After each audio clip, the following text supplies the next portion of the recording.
Mes bien-aimés, bonjour à toutes et à tous. Que Dieu vous bénisse. Le titre de notre message de ce matin est intitulé Des liens familiaux révélés. Titre tiré dans l'évangile de Matthieu, chapitre 3, verset 7. Mes bien-aimés, les Sadducéens et les pharisiens n'ont pas pu comprendre parce qu'ils ont refusé d'écouter. Aujourd'hui, c'est nous qui refusons d'attendre et qui croyons que nous sommes bien meilleurs que les autres. Satan utilise notre entêtement, notre fierté et préjugés pour nous empêcher de croire en Jésus-Christ. Mais bien aimés, si nous remplissons nos vies de messages distrayants et contradictoires de la part des héros que nous suivons, des livres que nous lisons, des chansons que nous écoutons et des films que nous regardons, nous découvrirons qu'il est de plus en plus difficile d'attendre la voix de Dieu. Avant de commencer notre message, nous allons prier. Père, tu t'appelles El Shaddai, le Dieu tout-puissant, d'éternité en éternité, tu es Dieu. C'est toi la convoitise de toutes les nations. Mon âme te bénit et mon esprit te glorifie. Que ta parole dans ma bouche soit comme une flamme de feu, afin que tout ce qui ne te glorifie pas soit consumé, calciné, au nom de Jésus-Christ de Nazareth. Laisse que tes anges guerriers puissent camper tout autour, afin de me protéger contre le danger.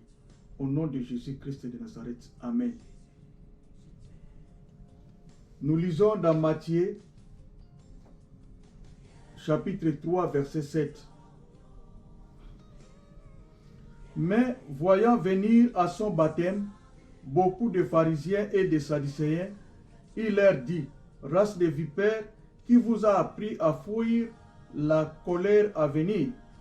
Produisez donc du fruit digne de la repentance. Mais, voyant venir à son baptême beaucoup de pharisiens et de sadducéens, il leur dit, race de vipères, qui vous a appris à fuir la colère à venir? Produisez donc du fruit digne de la repentance. C'est la parole de Dieu. Jean-Baptiste, qui enseignait sur la repentance, nous dit, vous témoignez ainsi contre vous-même que vous êtes les fils de ceux qui ont tué les prophètes, les fils des grands chefs coutumiers, les fils des grands guerriers, les fils de grands féticheurs. Vous nous témoignez vos origines.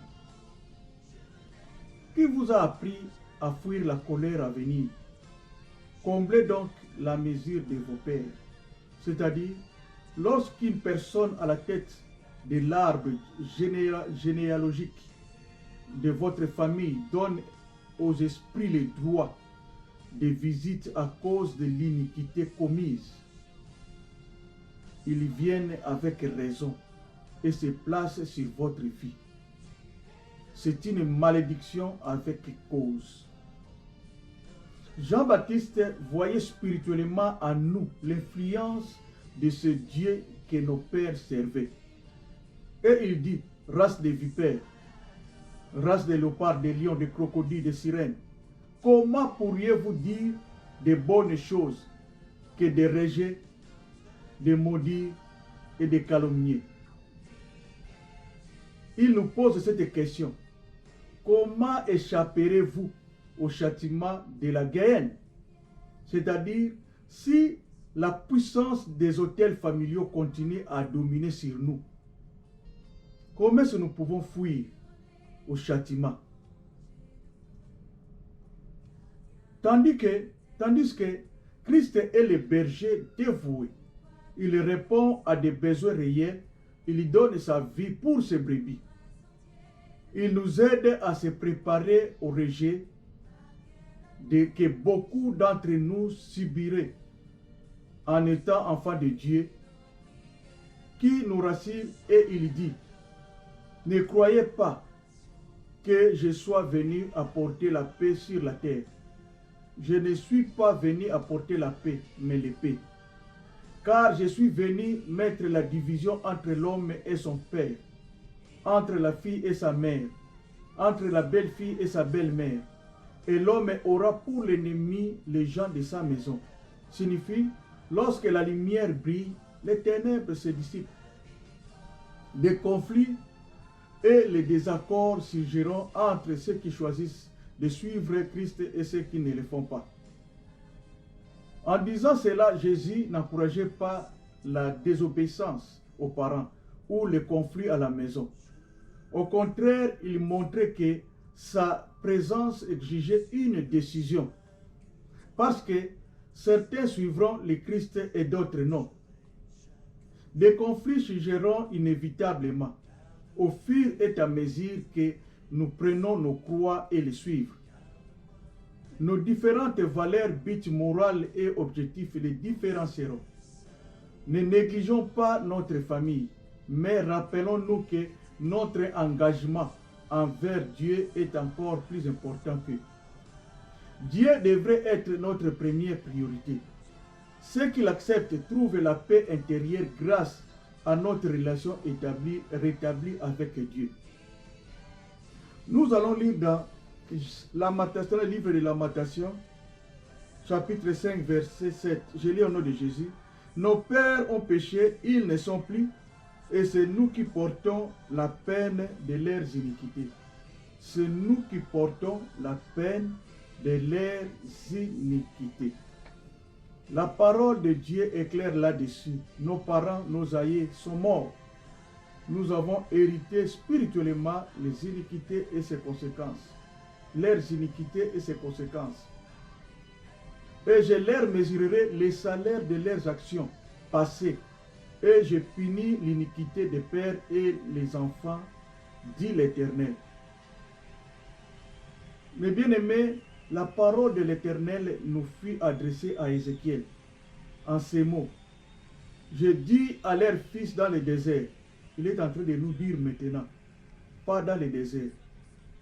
Ne suivez pas les règles de conduite de vos pères. N'observez pas leurs coutumes. Et ne vous souillez pas par leurs idoles et ne prenez point part aux œuvres infructueuses des ténèbres, mais plutôt condamnez-les. Ce n'est pas ce qui est révélé est condamné, mais ce qui est condamné est révélé. Josué est en train de nous dire, si vous ne trouvez pas bon de servir l'Éternel, choisissez aujourd'hui. Qui vous voulez servir? Mes bien-aimés, choisissons aujourd'hui qui nous voulons servir. Ou le Dieu que servaient vos pères au-delà du fleuve, au village, ou partout où vous êtes. Nous devons compter, mes bien-aimés, nous devons compter sur la force de Dieu et utiliser toutes les ressources qu'il nous a données. L'adoration, marcher dans la sanctification, prier sans cesse, louer l'Éternel, la vie de jeûne et prière, l'obéissance d'un enfant à ses parents plaît au Seigneur. Mais nous devons y avoir un abandon complet de l'être tout entier à Christ. Aucun homme ne peut servir deux maîtres. Christ nous dit, celui qui n'est pas avec moi est contre moi. Et celui qui n'assemble pas avec moi disperse. Mais bien aimé, c'est une puissance. Ce n'est pas la volonté d'un homme. Car il y a un seul Dieu et aussi un seul médiateur entre Dieu et les hommes. C'est Jésus-Christ homme. Mais celui qui s'attache au Seigneur est avec lui seul. Un seul esprit. Qui s'attache au Seigneur est avec lui un seul esprit, dit le Seigneur. Au contraire, les enfants de Dieu que nous sommes liés à l'Éternel par le Saint-Esprit. Or, si nous sommes vraiment enfants, nous sommes aussi héritiers. Héritiers de Dieu et co-héritiers de Christ. Si toutefois nous souffrons avec lui, afin d'être glorifiés avec lui. Ésaïe, le prophète, Ésaïe a prophétisé de la part de l'Éternel et dit, c'est moi qui suis Dieu, qu'il n'y a point de Dieu près de moi. Je fais vivre et je fais mourir. Je blesse et je guéris. Et personne ne délivre de ma main. J'agirai. Qui s'opposera? C'est lui qui a la dernière décision. Mais bien aimé, sur le plan spirituel, la parole de Dieu mentionne tout ce qui est uni de personnes entre elles. Descendants, famille, la qualité morale ou spirituelle, qui a la même origine. Dieu nous demande de quitter cette ambiance-là. La mentalité, les habitudes, les conforts, l'influence, la religion, en fait, toutes les cocons familiales et ses traditions. La tradition, mes bien-aimés, nous donne à la main droite pour les récupérer à la main gauche par des maladies chroniques, des morts précoces, des célibats, des divorces, manque des ambitions, des chômages à répétition, des limitations de stérilité, etc. etc. Et bien aimé, c'est la bénédiction de l'Éternel qui enrichit. Et il ne la fait suivre d'aucun chagrin. Les liens de famille, c'est une chose qui nous tient captifs. Tous les liens avec l'une ou l'autre de ces facettes devaient être brisés, devaient être coupés et ils devaient nous libérer au nom de Jésus-Christ. Dieu nous donne un seul moyen pour rentrer dans notre destinée. C'est l'obéissance en Jésus-Christ. Nous acceptons cette obéissance par la foi. La parole de Dieu nous dit, si un homme a un fils qui voit tous les péchés que commet son père ou sa mère, qui les voit et n'agisse pas de la même manière, celui-là ne mourra pas pour l'iniquité de son père ou sa mère. Il vivra. Sinon, il mourra. Écoutons le roi David dans sa prière. Car mon père et ma mère m'abandonnent, mais l'Éternel me recueillera. Mes parents ont été mes protecteurs pendant un certain temps, mais le Seigneur a toujours été mon défenseur. Il n'y a pas de temps où je ne tombe sous ses amitiés miséricordieuses. Nous voyons souvent, mes bien-aimés, beaucoup de nos familles. Si les parents meurent, les enfants sont abandonnés. Les bons parents, les bons pères offrent de l'espoir à leur famille. Lorsque ceux qui sont les plus proches de nous deviennent nos pires ennemis à cause des biens ou des richesses, ne t'étonne pas. Tu te poses la question si la foi en vaut la peine. Mais bien aimé, la situation peut même devenir encore plus pure ou mauvaise avant de s'améliorer. Soyons toujours attachés, connectés. Rassurons-nous que Dieu est bon et qu'il est au contrôle de toutes choses. Ne soyons jamais tentés d'interférer avec les plans supérieurs de Dieu. La meilleure façon d'honorer nos parents est de faire confiance et de louer Dieu pour ce qu'il fera dans leur vie. À chaque fois, nous allons les mettre dans la prière. Une question nous est posée. Qui peut faire des miracles pour réparer une famille perturbée ou disloquée? Si notre réponse aux questions est Jésus-Christ, alors nous savons aussi qui aime notre famille plus que nous. Supportons-nous les uns les autres. Et si l'un a un sujet de se plaindre et l'autre de l'autre, pardonnez-vous réciproquement, de même que Christ nous a pardonné. Faisons confiance au Seigneur pour chaque relation que nous pensons perdue. L'apôtre Paul dit, l'enfant obéissez à vos parents selon le Seigneur. Père, n'héritez pas vos enfants, mais élevez-les en les corrigeant et en l'instruisant selon le Seigneur. Qu'il ne sorte de votre bouche aucune parole mauvaise, mais s'il y a lieu quelques bonnes paroles qui servent à l'édification et communiquent une grâce à ceux qui l'attendent, s'il est possible, autant que cela dépend de nous, soyons en paix avec tous les hommes. Rappelons-nous cependant que Dieu ne contredit jamais. Jamais Jésus-Christ n'a préconisé la haine. En fait, il a même ordonné à ses disciples d'aimer leurs ennemis. Dans ses paroles, pour conséquent, Jésus n'allait pas à la contre de ses propres commandements d'amour.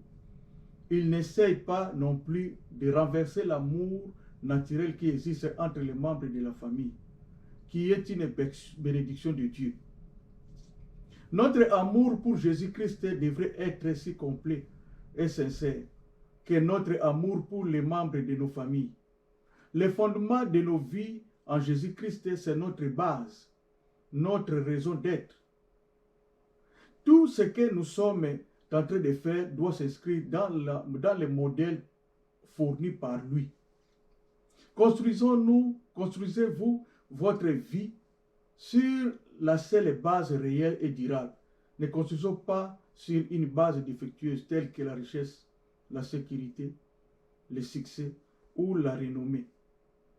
Faisons attention à la façon dont nous construisons nos vies spirituelles. C'est-à-dire, chaque famille a un passé, un arrière-plan qui peut être défini comme le fondement de celle-ci. C'est le socle sur lequel est bâti son présent et son futur. Malheur à qui conteste avec son Créateur, vase parmi des vases de terre. Est-ce que l'argile dit-elle à celui qui la façonne, que fais-tu? Il peut poser cette question. Croyons fermement que chaque personne devait être responsable de ses actes pour la vraie repentance et combattre dans la foi. L'apôtre Paul nous dit: combat les bons combats de la foi, saisis la vie éternelle à laquelle tu as été appelé et pour laquelle tu as fait une belle confession en présence de grand nombre de témoins. Au contraire, l'homme animal, donc l'homme qui n'a pas Jésus, qui n'a pas reçu Jésus-Christ comme Seigneur Sauveur, il est conduit par les esprits des familles, par des totems. La parole de Dieu est en train de nous dire, en vérité, je te le dis, si un homme n'est né de nouveau, il ne peut voir le royaume de Dieu. Mais bien aimés, repentons-nous et recevons Jésus-Christ comme Seigneur et Sauveur. Identifions nos adversaires. Identifions nos adversaires par des révélations. Jérémie 33:3. Car ce n'est pas un esprit de timidité que Dieu nous a donné, mais un esprit de force, d'amour et de sagesse. Le roi David, dans sa prière, nous dit: brisons leurs liens, des liens de malédiction familiale. Délivrons-nous de leurs chaînes, de leur système. Que Dieu bénisse sa parole et Dieu vous bénisse aussi. Amen.